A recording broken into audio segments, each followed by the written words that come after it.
श्री गणेशाय नमः।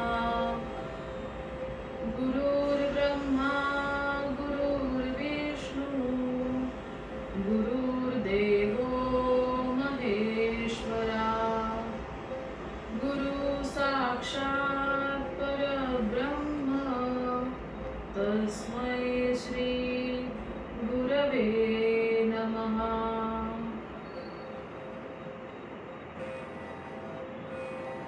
नमस्कार मंडळी, आज आपण जाणून घेणार आहोत गुरुचे राशी परिवर्तन।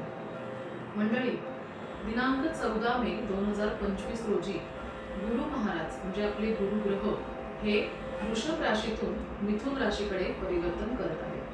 त्यांचा पर्वकाल हा 8:44 रात्री ते 12:30 वाजेपर्यंतचा आहे। गुरुचे राशी परिवर्तन संध्याकाळी रात्री 10:30 वाजता होईल। मीन, वृश्चिक, कर्क या राशींना गुरु महाराज हे 4, 8 आणि 12 या भावाने येत आहेत। लोहपादाने येण्यासाठी त्यांच्या पीडा परिहारार्थ यांनी जप, पूजा आणि दान हे अवश्य करावे। गुरु महाराजांच्या जपामध्ये आपण या पुढील प्रमाणे दिलेल्या मंत्राचा जप करू शकता।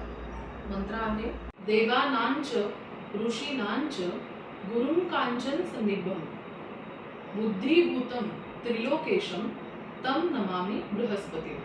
या मंत्राचा जप आपण करू शकता।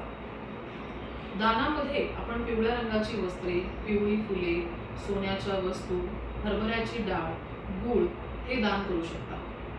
त्याचप्रमाणे मेष, मिथुन, मकर आणि कन्या या राशींना अनुक्रमे गुरु पहिला, तिसरा, 6वा आणि 10वा येत आहे। याही लोकांनी जप वरीलप्रमाणे सांगितल्याप्रमाणे किंवा दान वरीलप्रमाणे सांगितल्याप्रमाणे करू शकतो। मिथुन, वृश्चिक आणि मकर या राशींना गुरु हा सुवर्णपादाने येत आहे, परंतु त्याचे फल हे चिंता आहे। कर्क, तुला आणि मीन या राशींना गुरु हा रौप्यपादाने येत आहे, परंतु त्याचे फल हे शुभ आहे। वृषभ, कन्या आणि कुंभ या राशींना गुरु अनुक्रमे ताम्रपादाने येत आहे आणि त्याचे फल हे श्री प्राप्ती आहे। मेष, सिंह आणि धनु या राशींना गुरु हा लोहपादाने येत आहे आणि त्याचे फल हे कष्ट आहे। गुरु भ्रमणाविषयी आणि आपल्या कुंडलीविषयी अधिक माहिती जाणून घेण्यासाठी मी डिस्क्रिप्शन बॉक्समध्ये नंबर देत आहे, त्या नंबरवरती आपण संपर्क करून माहिती घेऊ शकता। त्याचप्रमाणे यासारख्या अधिक माहितींसाठी आपण माझ्या चॅनलला लाईक आणि सबस्क्राईब नक्की करा। धन्यवाद।